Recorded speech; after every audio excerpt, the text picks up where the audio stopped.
vamos ler algumas páginas do livro Nosso Lar, mas antes vamos fazer a nossa prece.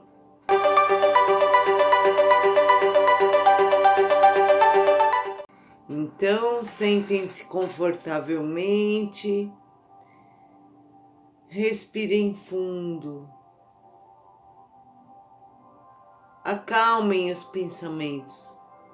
Vamos pedir a presença do Mestre Jesus e dos mentores para a leitura de mais algumas páginas do livro Nosso Lar. Leitura de hoje possa irradiar vibrações boas, possam chegar a todas as pessoas que estão em hospitais, que estão doentes, todos os seus familiares, lhes trazendo um revigoramento da fé e acreditando que tudo vai passar. Pode demorar um pouco, mas vai passar. Que eles tenham os corações acalmados. Obrigada por tudo, Senhor, que assim seja. Vamos hoje para o capítulo 22, o bônus hora. Notando que a senhora Laura entristecera subitamente ao recordar o marido, modifiquei o rumo da palestra interrogando. Que me diz do bônus hora? Trata-se de algum metal amoedado? Minha interlocutora perdeu o aspecto cismativo a que se recolhera e replicou atenciosa. Não é propriamente moeda, mas ficha de serviço individual, funcionando como valor aquisitivo. Aquisitivo? Perguntei abruptamente. Explico-me, respondeu a bondosa senhora. Em nosso lar, a produção de vestuário e alimentação elementares pertence a todos em comum. Há serviços centrais de distribuição da governadoria e departamentos do mesmo trabalho nos ministérios. O celeiro fundamental é propriedade coletiva. Ante meu gesto silencioso de espanto, acentuou. Todos cooperam no engrandecimento do patrimônio comum e dele vivem. Os que trabalham, porém, adquirem direitos justos. Cada habitante de nosso lar recebe provisões de pão e roupa, no que se refere ao estritamente necessário. Mas os que se esforçam na obtenção do bônus hora conseguem certas prerrogativas na comunidade social. O espírito que ainda não trabalha poderá ser abrigado aqui. No entanto, os que cooperem podem ter casa própria. O ocioso vestirá sem dúvida, mas o operário dedicado vestirá o que melhor lhe pareça. Compreendeu? Os inativos podem permanecer nos campos de repouso ou nos parques de tratamento, favorecidos pela intercessão de amigos.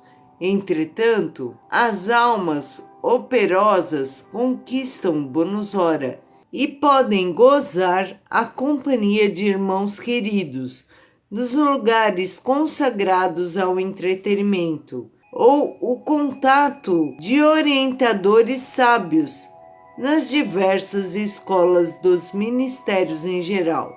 Precisamos conhecer o preço de cada nota de melhoria e elevação. Cada um de nós, os que trabalhamos, deve dar no mínimo 8 horas de serviço útil nas 24 de que o dia se constitui. Os programas de trabalho, porém, são numerosos e a governadoria permite 4 horas de esforço extraordinário aos que desejem colaborar no trabalho comum de boa vontade. Pausa. Sabe o que está parecendo isso? comunismo. Mas tudo bem, vamos continuar.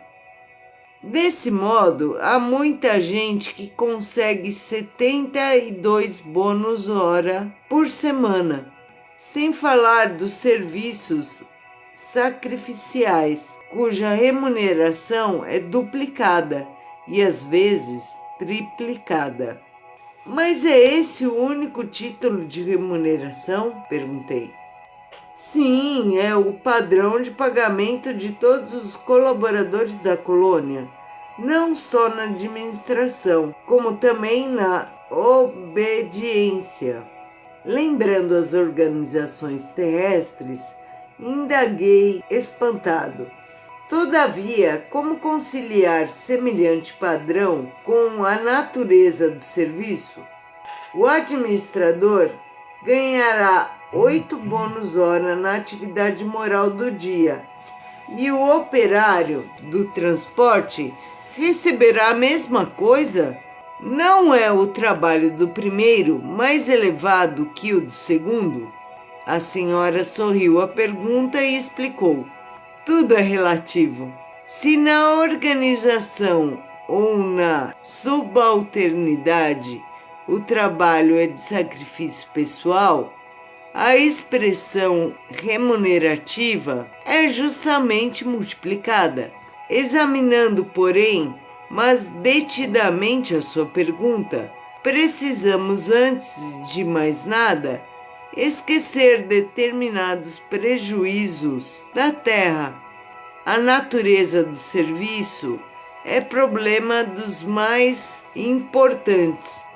Contudo, na própria esfera da crosta é que o assunto apresenta a solução mais difícil. A maioria dos homens encarnados está simplesmente ensaiando o espírito de serviço e aprendizado a trabalhar nos diversos setores da vida humana. Por isso mesmo, é imprescindível fixar as remunerações terrestres com maior atenção. Todo ganho terrestre do mundo é lucro transitório. Vemos trabalhadores obcecados pela questão de ganhar, transmitindo fortunas vultuosas à inconsciência e à dissipação. Outros amontoam expressões bancárias que lhes servem de martírio pessoal e de ruína à família.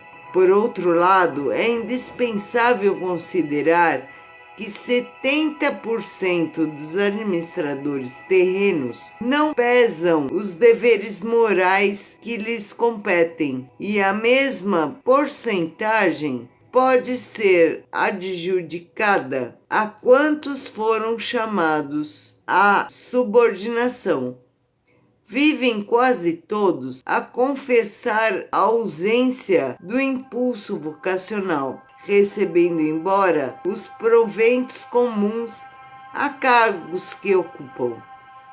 Governos e empresas pagam a médicos que se entregam à exploração de interesses outros e a operários que matam o tempo.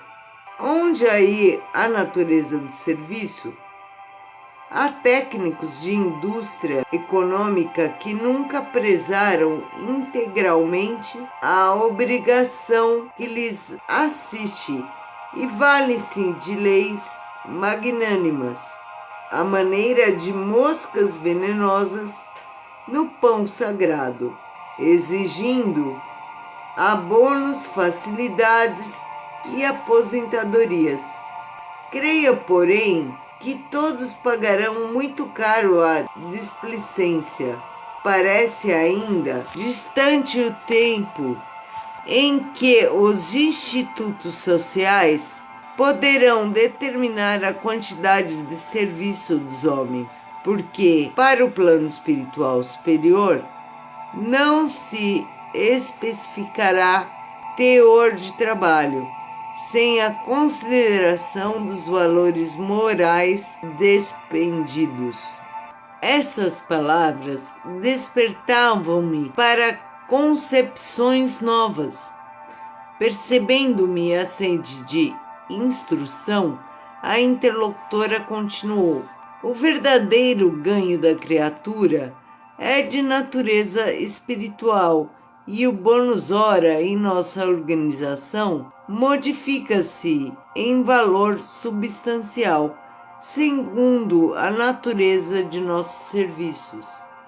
No Ministério da Regeneração, temos o bônus hora regeneração. No Ministério do Esclarecimento, o bônus hora esclarecimento, e assim por diante. Ora, examinando o provento espiritual, é razoável que a documentação de trabalho revele a essência do serviço. As aquisições fundamentais constituem-se de experiência, educação, enriquecimento de bênçãos divinas, extensão de possibilidades. Nesse prisma, os fatores assiduidade e dedicação representam aqui quase tudo. Em geral, em nossa cidade de transição, a maioria prepara-se com vistas à necessidade de regresso aos círculos carnais. Examinando esse princípio, é natural que o homem que empregou 5.000 horas em serviços regeneradores tenha efetuado esforço sublime a benefício de si mesmo. O que dependeu 6.000 horas de atividade no Ministério do Esclarecimento estará mais sábio. Podemos gastar os bônus hora conquistados, entretanto, é mais valioso ainda o registro individual da contagem de tempo de serviço útil, que nos confere direito a preciosos títulos. Semelhantes instruções interessavam-me profundamente. Podemos, porém, gastar nossos bônus hora a favor dos amigos? Indaguei curioso. Perfeitamente, disse ela. Podemos repartir as bênçãos de nosso esforço com o que nos aprouver. Isto é direito inalienável do trabalhador fiel. Contam-se por milhares de pessoas favorecidas em nosso lar pela movimentação da amizade e do estímulo fraternal. A essa altura, a genitora de Lísias sorriu e observou: quanto maior a contagem de nosso tempo de trabalho, maiores intercessões podemos fazer. Compreendemos aqui que nada existe sem preço e para receber é indispensável dar alguma coisa. Pedir, portanto, é ocorrência muito significativa na existência de cada um. Somente poderão rogar providências e dispensar obséquio os portadores de títulos adequados. Entendeu? E o problema da herança? Inquiri de repente. Não temos aqui demasiadas complicações, respondeu a senhora Laura sorrindo. Vejamos. Por exemplo, o meu caso. Aproxima-se o tempo de meu regresso aos planos da corosta. Tenho comigo 3.000 bônus hora auxílio no meu quadro de economia pessoal.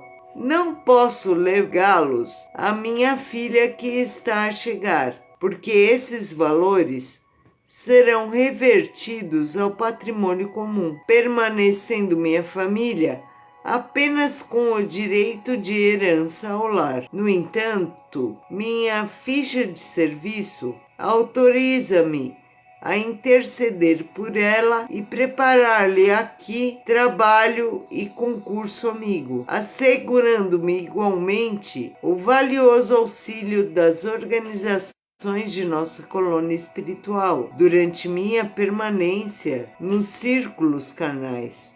Nesse computo, queixo de referir-me ao lucro maravilhoso que adquiri no capítulo da experiência, nos anos de cooperação no Ministério do Auxílio. Volto à Terra investida de valores mais altos e demonstrando qualidades nobres de preparação ao êxito desejado. Ao prorromper em exclamações admirativas referentes ao processo simples de ganhar, aproveitar, cooperar e servir, confrontando aquelas soluções com os princípios imperantes no planeta, mais um brando burburinho aproximou-se da casa. Antes que pudesse emitir qualquer observação, a senhora Laura murmurou satisfeita: "Nossos queridos estão de volta!" E levantou-se para atender. Bom, gente, paramos então na página 125.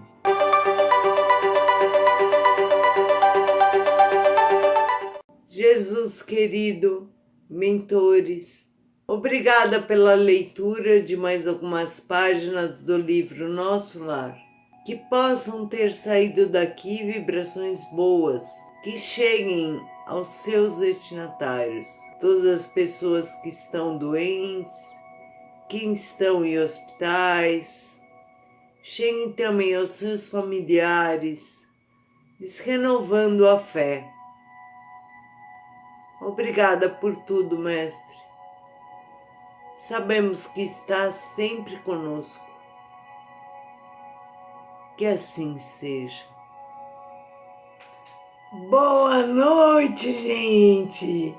Hoje minha garganta tá um pouquinho ruim, mas vamos tentar. É resquícios do resfriado. Antes de a gente começar a ler alguma coisa, vamos fazer nossa prece.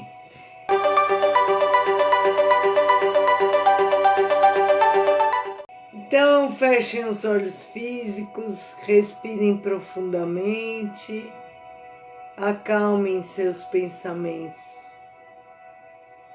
Jesus querido, mentores, obrigada por estarem aqui conosco.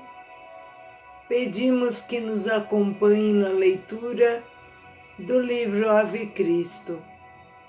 Que possam sair vibrações boas daqui e essas vibrações possam chegar a todas as pessoas que estão em hospitais, doentes, todos os seus familiares, para que eles tenham a fé revigorada e acreditem que tudo vai passar. Que essas vibrações também possam levar alívio das dores físicas. Obrigada por tudo, Senhor. Que assim seja. Capítulo 23. Saber ouvir. Intimamente lamentei a interrupção da palestra. Os esclarecimentos da senhora Laura fortaleciam-me o coração. Lísias entrou em casa visivelmente satisfeito. Olá! Ainda não se recolheu? Perguntou, sorridente. E enquanto os jovens se despediam, convidava-me solícito. Venha ao jardim, pois ainda não viu o lugar destes sítios. A dona da casa entrava em conversação com as filhas enquanto, acompanhando Lísias, fui aos canteiros em flor. O espetáculo apresentava-se soberbo. Habituado à reclusão hospitalar entre grandes árvores, ainda não conhecia o quadro maravilhoso que a noite clara apresentava, ali nos vastos quarteirões do Ministério do Auxílio. Glicínias de prodigiosa beleza enfeitavam a paisagem. Lírios de neve, matizados de ligeiro azul ao fundo do cálice, pareciam taças de caricioso aroma. Respirei a longos haustos. sentindo que ondas de energias nova me penetravam o ser. Ao longe, as torres da governadoria mostravam belos efeitos de luz. Deslumbrado, não consegui emitir impressões. Esforçando-me para exteriorizar a admiração que me invadia a alma, falei comovidamente. Nunca presenciei tamanha paz. Que noite! O companheiro sorriu e acentuou. Há compromisso entre todos os habitantes equilibrados da colônia, no sentido de não se emitirem pensamentos contrários ao bem. Dessarte, o esforço da maioria se transforma numa prece quase perene. Daí nascerem as vibrações de paz que observamos. Após elevar-me na contemplação do quadro prodigioso, como se estivesse bebendo a luz e a calma da noite, voltamos ao interior, onde Lísia se aproximou de pequeno aparelho postado na sala à maneira de nossos receptores radiofônicos. Aguçou-se-me a curiosidade. Que iríamos ouvir? Mensagens da Terra? Vindo ao encontro de minhas interrogações íntimas, o amigo esclareceu. Não ouviremos vozes do planeta. Nossas transmissões baseiam-se em forças vibratórias mais sutis que as da esfera da crosta. Mas não há recurso, indaguei, para receber as emissões terrestres? Sem dúvida que temos elementos para fazê-lo em todos os ministérios. Entretanto, no ambiente doméstico, o problema de nossa atualidade é essencial. A programação do serviço necessário, as notas da espiritualidade superior e os ensinamentos elevados vivem agora para nós outros muito acima de qualquer cogitação terrestre. A observação era justa, mas habituado ao apego doméstico, inquiri de pronto. Será tanto assim? E os parentes que ficaram à distância? Nossos pais, nossos filhos? Já esperava essa pergunta. Nos círculos terrestres, somos levados muitas vezes a viciar as situações. A hipertrofia do sentimento é mal comum de quase todos nós. Somos por lá velhos prisioneiros da condição exclusivista. Em família, isolamo-nos frequentemente no cadinho do sangue e esquecemos o resto das obrigações.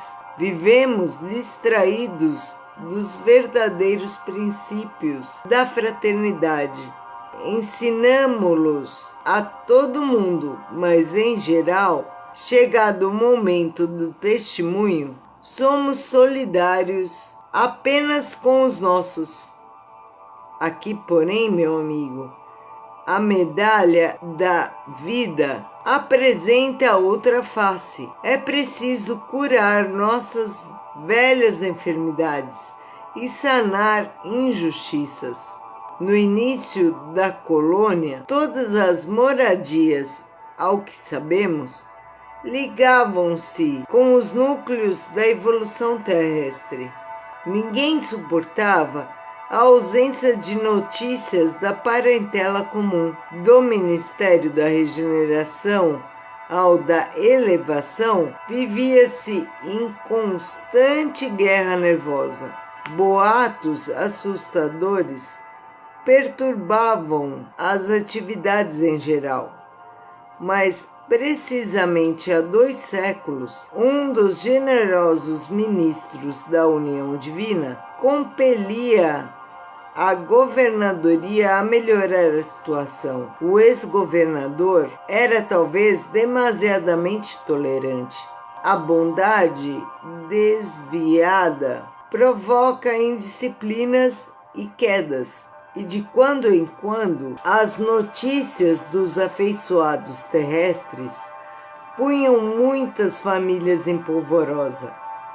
Os desastres coletivos do mundo, quando interessassem algumas entidades em nosso lar, eram aqui verdadeiras calamidades públicas.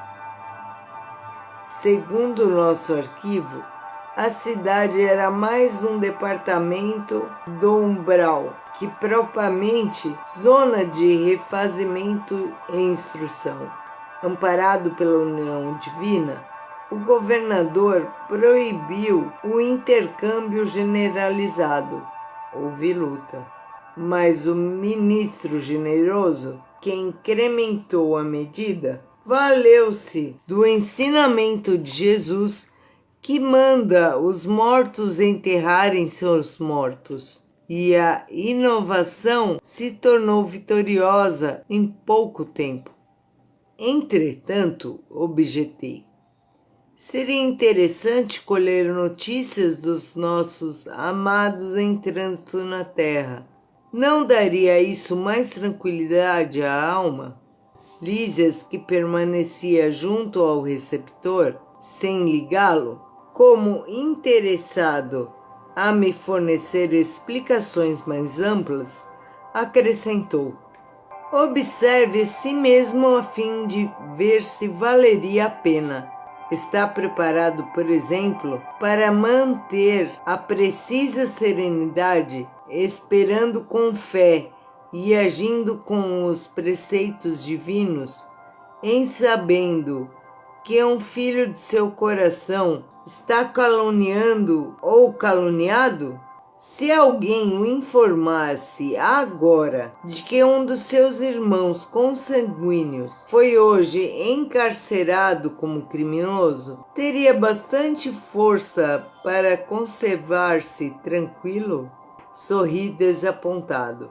Não devemos procurar notícias dos planos inferiores, prosseguiu o solícito, senão para levar auxílios justos. Convenhamos, porém, que a criatura alguma auxiliará com justiça, experimentando desequilíbrios de sentimento e do raciocínio. Por isso, é indispensável a preparação conveniente antes de novos contatos com os parentes terrenos. Se eles oferecem campo adequado ao amor espiritual, o intercâmbio seria desejável, mas a esmagadora porcentagem de encarnados não alcançou ainda nem mesmo o domínio próprio e vive às tontas nos altos e baixos das flutuações de ordem material. Precisamos, embora as dificuldades sentimentais, evitar a queda nos círculos vibratórios inferiores. Contudo, evidenciando minha teimosia caprichosa, indaguei: mas Lísias, você não tem um amigo encarnado qual seu pai? Não gostaria de comunicar-se com ele? Sem dúvida, respondeu bondosamente. Quando merecemos essa alegria, visitamo-lo em nossa nova forma, verificando-se o mesmo quando se trata de qualquer expressão de intercâmbio entre ele e nós. Não devemos esquecer, entretanto, que somos criaturas falíveis. Necessitamos, pois, recorrer aos órgãos competentes que determinem a oportunidade ou o merecimento exigidos. Para esse fim, temos o Ministério da Comunicação. Acresce notar que da esfera superior é possível descer à esfera inferior com mais facilidade. Existem, contudo, certas leis que mandam compreender devidamente os que se encontram nas zonas mais baixas. É tão importante saber falar como saber ouvir.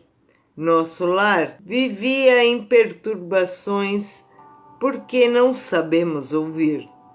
Não podia auxiliar com êxito e a colônia transformava-se frequentemente em campo de confusão. Calei-me vencido pelo argumento poderoso, e enquanto me conservava em silêncio, o enfermeiro amigo abriu um controle de recepção sob meus olhos curiosos.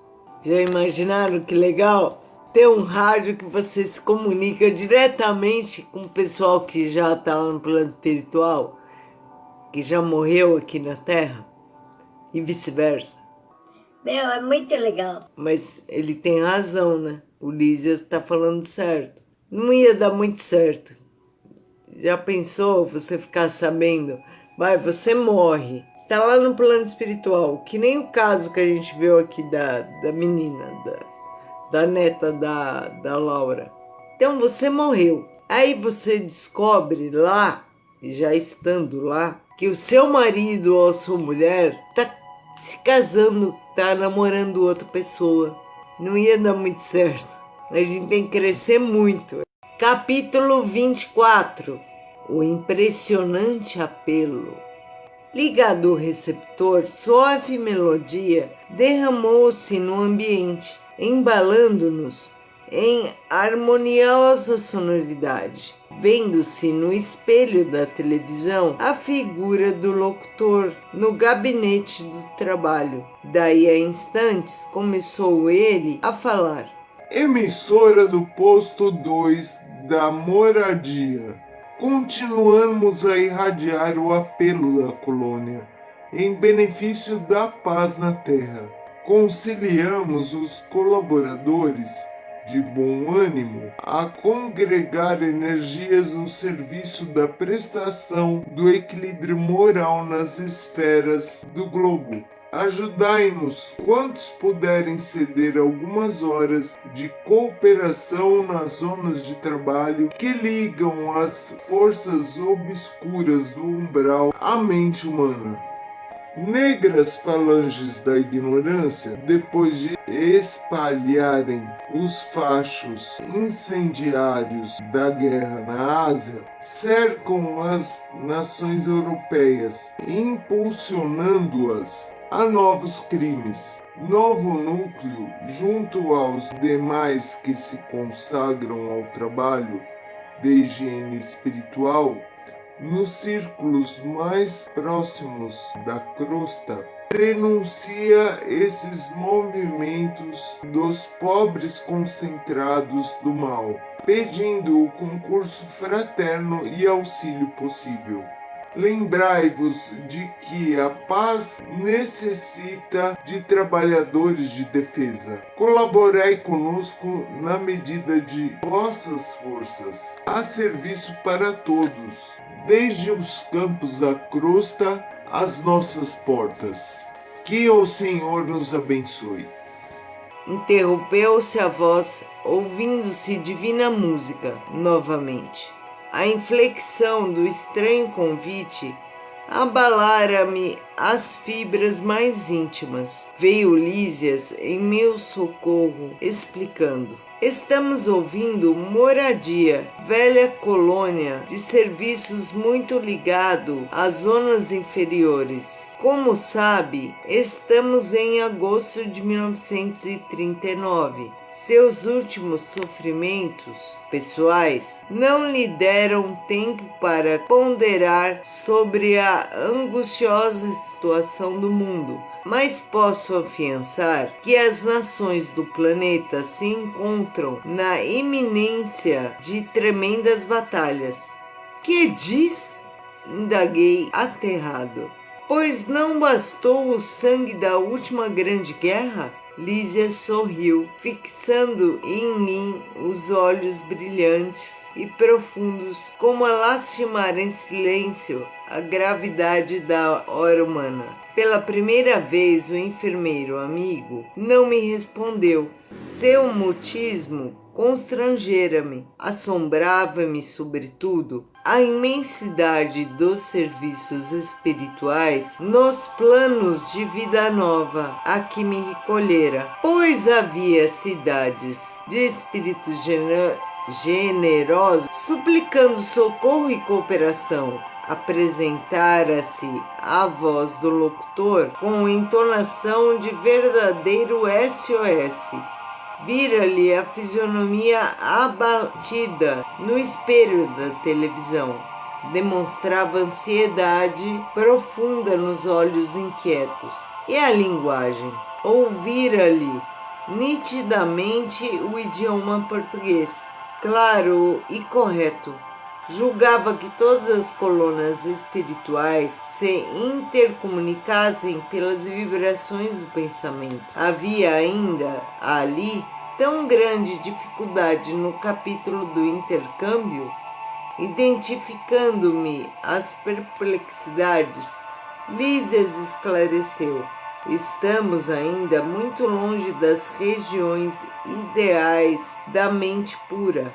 Tal como na Terra, os que se afinam perfeitamente entre si podem permutar pensamentos, sem as barreiras idiomáticas. Mas, de modo geral, não podemos prescindir da forma no lato sentido da expressão.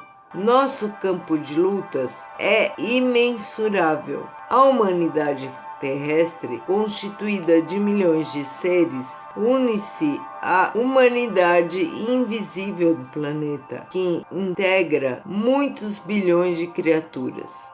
Não seria, portanto, possível atingir as zonas aperfeiçoadas logo após a morte do corpo físico. Os patrimônios nacionais e linguísticos permanecem ainda aqui condicionados a fronteiras psíquicas. Nos mais diversos setores da nossa atividade espiritual, existe elevado número de espíritos libertos de todas as limitações, mas insta a considerar que a regra é sofrer-se dessas restrições. Nada enganará o princípio de sequência imperante nas leis evolutivas. Nesse interim, interrompia-se a música, voltando o locutor. Emissora do posto 2 de Moradia. Continuamos a irradiar o apelo da colônia em benefício da paz na Terra. Nevoeiros pesados amontoam-se ao longo dos céus da Europa. Forças tenebrosas do umbral penetram em todas as direções, respondendo ao apelo das tendências mesquinhas do homem. Há muitos benfeitores devotados lutando com sacrifícios em favor da concórdia internacional nos gabinetes políticos. Alguns governos, no entanto, se encontram excessivamente centralizados, oferecendo escassas possibilidades à colaboração de natureza espiritual. Sem órgãos de ponderação e conselho desapaixonado, caminham esses países para uma guerra de grandes proporções. Ó irmãos muito amados dos núcleos superiores, auxiliemos a preservação da tranquilidade humana. Defendamos os séculos de experiência de numerosas pátrias-mães da civilização ocidental. Que o Senhor nos abençoe. Calou-se o locutor e voltaram as cariciosas melodias. O enfermeiro permaneceu em silêncio, que não ousei interromper. Após 5 minutos de harmonia repousante, a mesma voz se fez novamente ouvir. Emissora do posto 2 de Moradia. continuamos a irradiar o apelo da colônia em benefício da paz na Terra. Companheiros e irmãos, temos o amparo das poderosas fraternidades da luz que presidem aos destinos da América. Cooperai conosco na salvação de milenários patrimônios da evolução terrestre. Marchemos em socorro da coletividade indefesa. Amparemos os corações maternais sufocados de angústia. Nossas energias estão empenhadas em vigoroso duelo com as legiões da ignorância. Quanto estiver ao vosso alcance, vinde em nosso auxílio. Somos a parte invisível da humanidade terrestre, e muitos de nós volveremos aos fluidos carnais para resgatar prístinos erros. A humanidade encarnada é igualmente nossa família.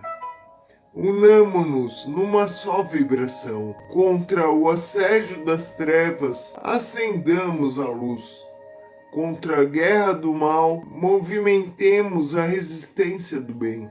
Rios de sangue e lágrimas ameaçam os campos das comunidades europeias. Proclamemos a necessidade do trabalho construtivo. Dilatemos nossa fé.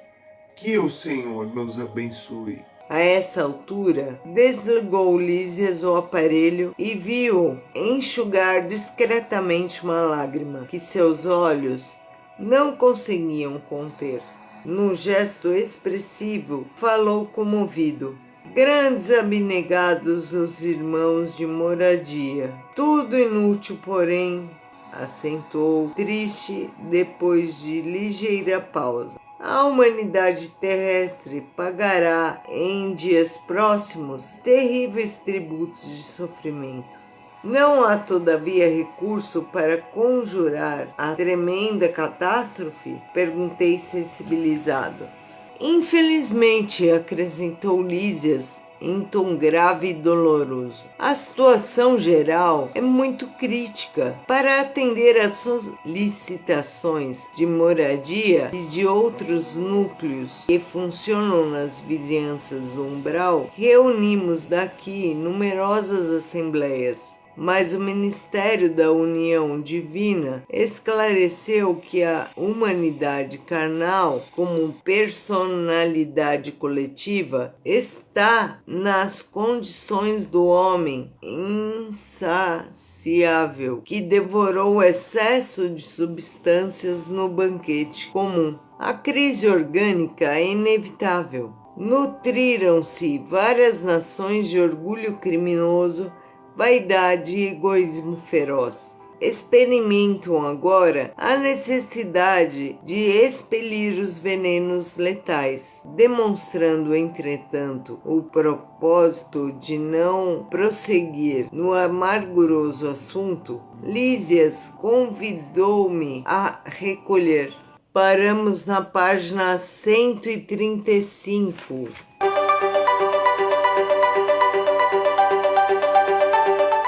Fechem os olhos físicos, expirem fundo. Jesus querido, mentores, obrigada por estarem conosco na leitura de mais algumas páginas do livro Nosso Lar. Que as vibrações que saíram daqui possam ter sido boas e essas vibrações possam chegar aos destinatários. Obrigada por tudo, Mestre. Que assim seja. Boa noite! Ontem eu não fiz live porque foi meu aniversário. 47 aninhos. Ei, tô tão feliz. Ai, recebi tantas bênçãos boas de Deus. Mas vamos ler mais algumas páginas do livro Nosso Lar. Antes, vamos fazer a nossa prece.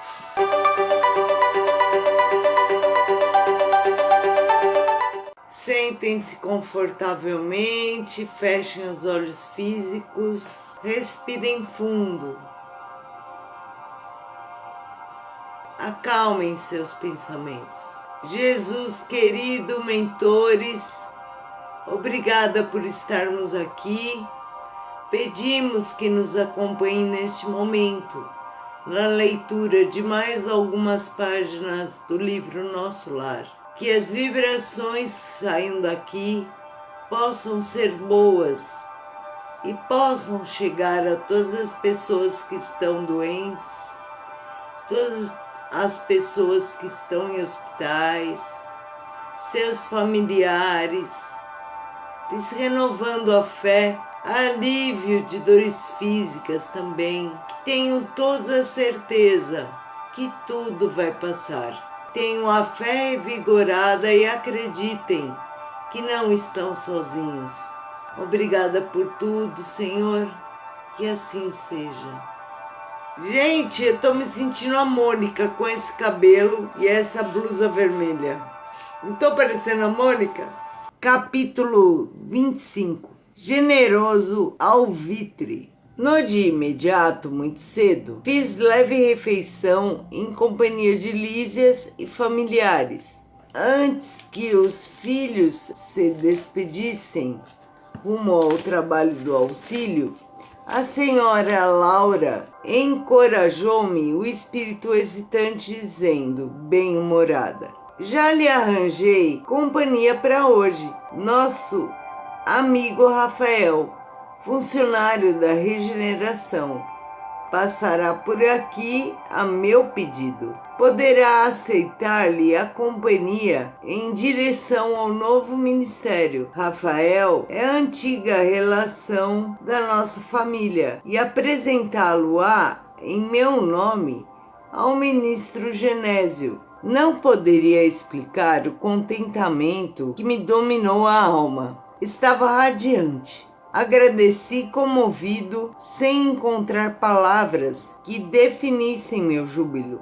Lísias, por sua vez, demonstrou grande alegria. Abraçou-me efusivamente antes de sair, sensibilizando-me o coração. Ao beijar o filho, a senhora Laura recomendou: você, Lísias, avise o ministro Clarencio que comparecerei ao expediente, logo que entregue nosso amigo aos cuidados de Rafael. Comovidíssimo, eu não consegui agradecer tamanha dedicação. Ficando a sós, a desvelada genitora de meu amigo dirigiu-me a palavra carinhosa: meu irmão, permita-me algumas indicações para os seus novos caminhos. Creio que a colaboração maternal sempre vale alguma coisa. E já que sua mãezinha não reside em nosso lar, reivindico a satisfação de orientá-lo neste momento. Gratíssimo, respondi sensibilizado. Nunca saberei traduzir meu reconhecimento à sua atenção. Sorriu a bondosa senhora, acrescentando: estou informada de que pediu trabalho há algum tempo. Sim, esclareci, relembrando as elucidações de Clarencio. Sei igualmente que não o obteve de pronto, recebendo mais tarde a necessária autorização para visitar os ministérios que nos ligam mais fortemente à terra.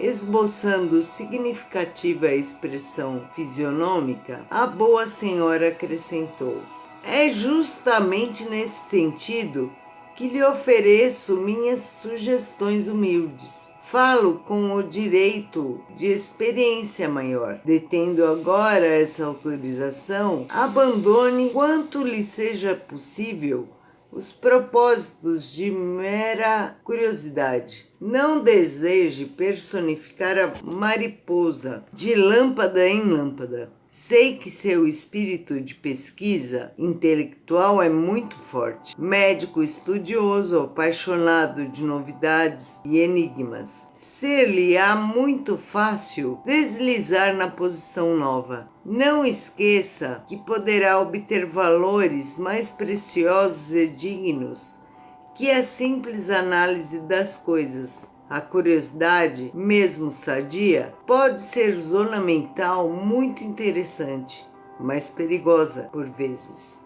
Dentro dela, o espírito desassombrado e leal consegue movimentar-se em atividades nobilitantes, mas os indecisos e inexperientes podem conhecer dores amargas, sem o proveito para ninguém. Clarencio ofereceu-lhe ingresso nos ministérios, começando pela regeneração. Pois bem, não se limite a observar. Ao invés de albergar a curiosidade, medite no trabalho e atire-se a ele na primeira ocasião que se ofereça. Surgindo o enseio nas tarefas da regeneração, não se preocupe em alcançar o espetáculo dos serviços nos demais ministérios. Aprenda a construir o seu currículo de simpatias e não olvide que o espírito de investigação deve manifestar-se após o espírito de serviço. Pesquisar atividades alheias sem testemunhos no bem pode ser criminoso atrevimento. Muitos fracassos nas edificações do mundo originam-se de semelhante anomalia. Todos querem observar, raros se dispõem a realizar. Somente o trabalho digno confere ao espírito o merecimento indispensável a quaisquer direitos novos. O ministério da regeneração está repleto de lutas pesadas, localizando-se ali a região mais baixa de nossa colônia espiritual. Saem de lá todas as turmas destinadas aos serviços mais árduos. Não se considerem, porém, humilhado por atender a tarefas humildes. Lembro-lhe que em todas as nossas esferas, desde o planeta até os núcleos mais elevados das zonas superiores, em nos referindo à Terra, o maior trabalhador é o próprio Cristo, e que ele não desdenhou o serrote pesado de uma carpintaria. O ministro Clarencio autorizou-o gentilmente a conhecer, visitar e analisar, mas pode, como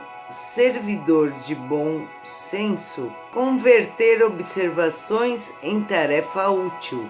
É possível receber alguém negativa justa dos que administram quando peça determinado gênero de atividade reservada com justiça aos que muito hão lutado e sofrido no capítulo da especialização. Mas ninguém se recusará a aceitar o concurso do espírito de boa vontade, que ama o trabalho pelo prazer de servir. Meus olhos estavam úmidos. Aquelas palavras, pronunciadas com meiguice maternal, caíram-me no coração como bálsamo precioso. Poucas vezes sentira na vida tanto interesse fraternal pela minha sorte. Semelhante conselho calava-me no fundo da alma, e como se desejasse temperar com amor os criteriosos conceitos, a senhora Laura acrescentou com inflexão carinhosa: a ciência de recomeçar é das mais nobres que nosso espírito pode aprender.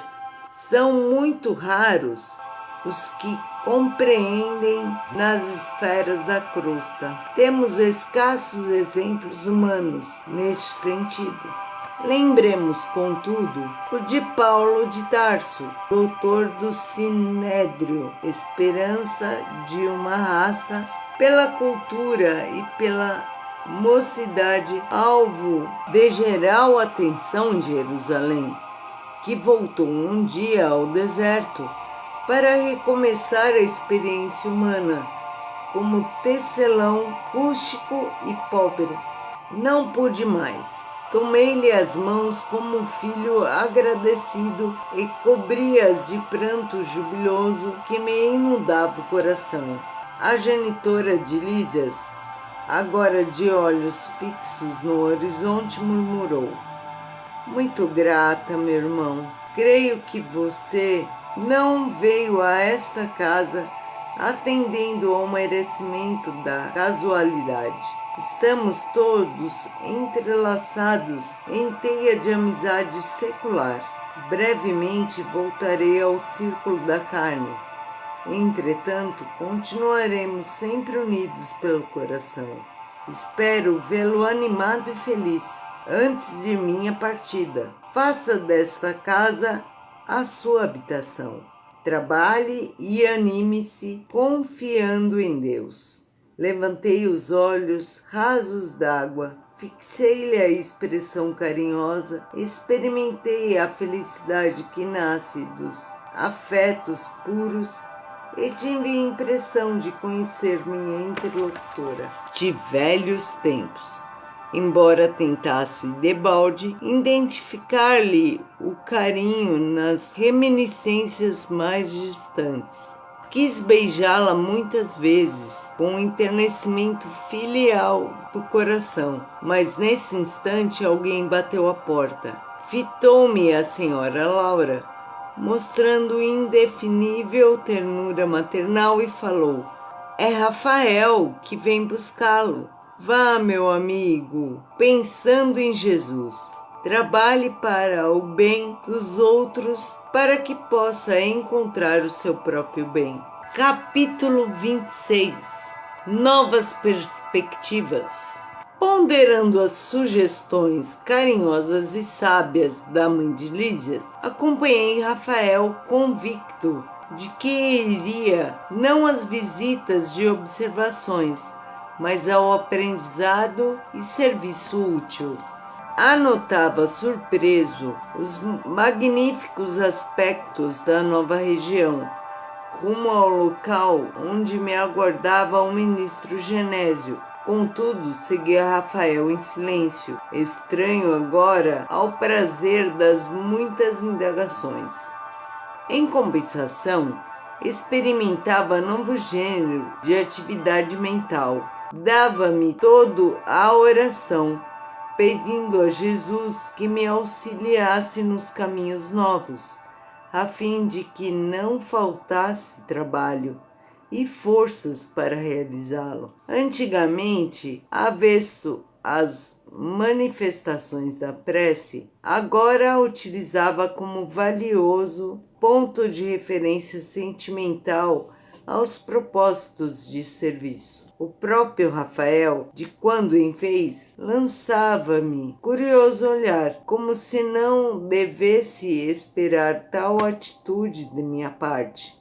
Deixou-nos o aeróbus à frente de espaçoso edifício. Descemos calados. Em poucos minutos, achava-me diante do respeitável Genésio, um velhinho simpático cujo semblante revelava, entretanto, singular energia. Rafael apresentou-se fraternalmente. Ah, sim, disse o generoso ministro. É o nosso irmão André? Para servi-lo, respondi. Tenho notificação de Laura referente à sua vinda. Fique à vontade.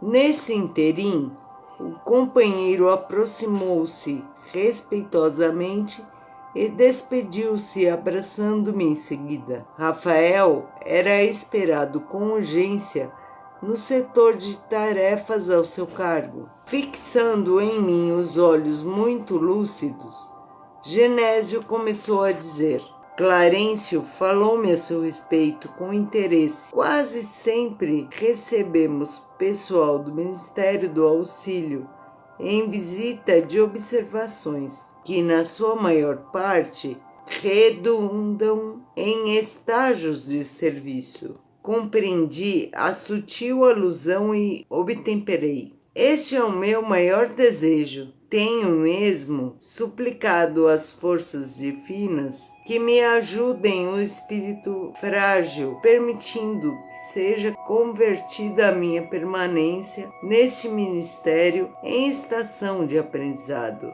Genésio parecia comovido com as minhas palavras e, valendo-me das inspirações que me inclinavam à humildade, roguei de olhos úmidos: Senhor ministro, compreendo agora que minha passagem pelo Ministério do Auxílio se verificou por efeito da graça misericordiosa do Altíssimo, talvez devido à constante intercessão de minha devotada e Santa Mãe. Noto, porém, que somente venho recebendo benefício sem nada produzir de útil.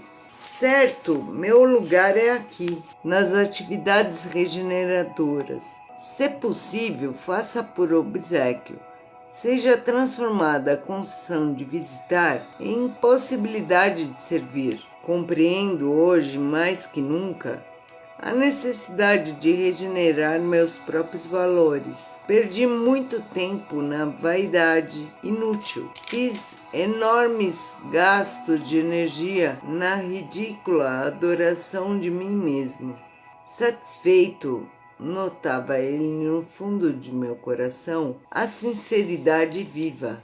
Quando eu recorrera ao ministro Clarencio, não estava ainda bastante consciente do que me pedia. Queria serviço, mas talvez não desejasse servir. Não entendia o valor do tempo, nem enxergava as bênçãos santificantes da oportunidade. No fundo, era o desejo de continuar a ser o que tinha sido até então: um médico orgulhoso e respeitado, cego nas pretensões descabidas do egotismo em que vivia, encarcerado nas opiniões próprias. No entanto, agora, diante do que eu vira, compreendo a responsabilidade de cada filho de Deus na obra infinita da criação.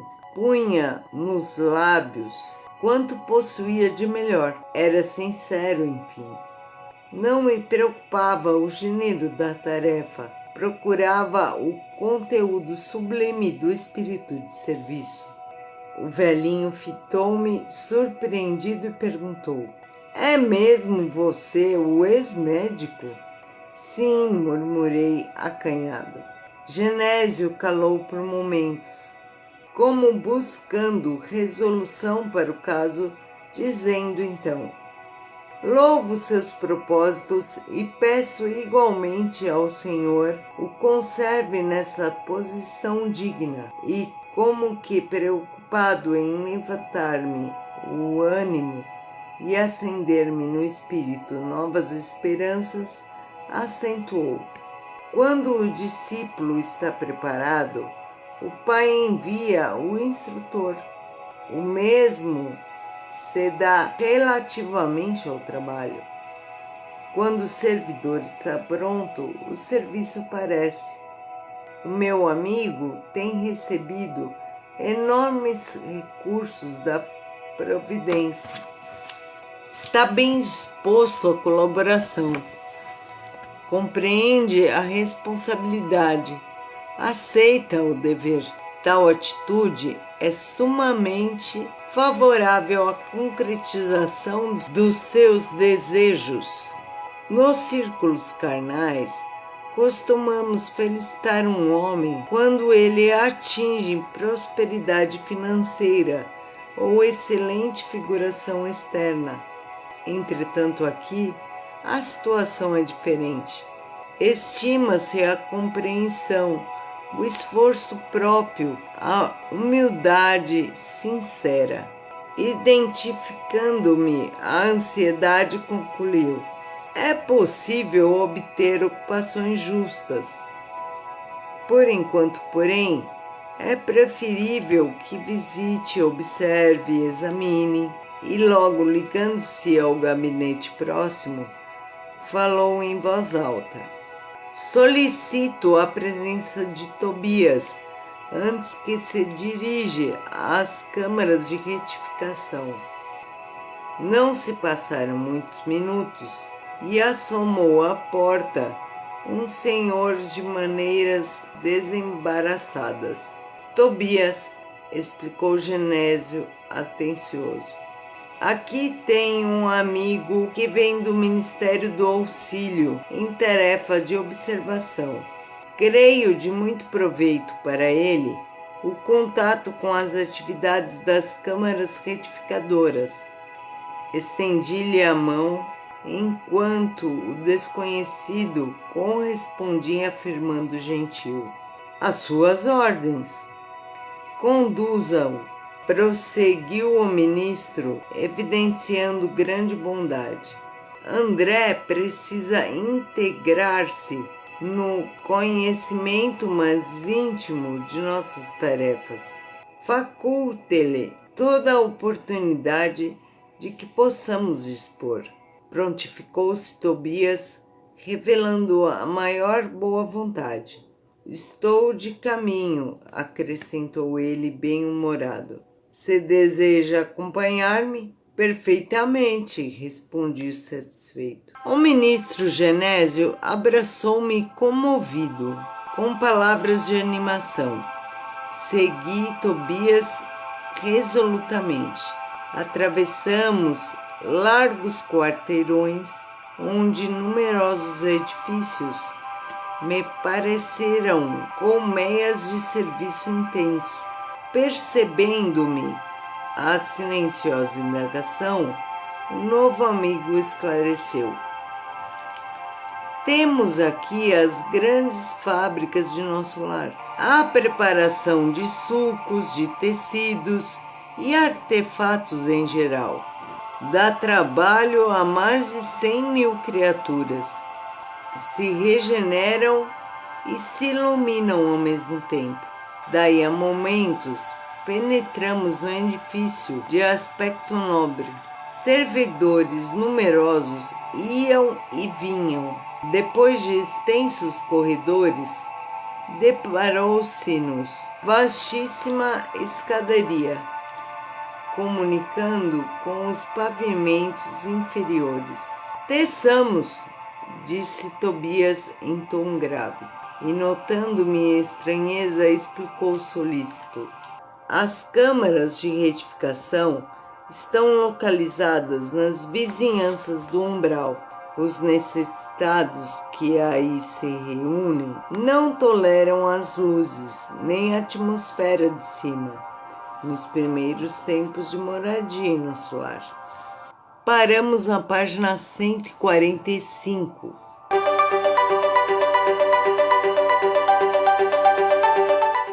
Sentem-se confortavelmente, fechem os olhos físicos, respirem fundo. Jesus querido, obrigada por estarem aqui conosco, mentores também. Que as vibrações que saíram daqui possam ter sido boas e possam chegar a todos os seus destinatários. Obrigada por tudo, Mestre. Que assim seja.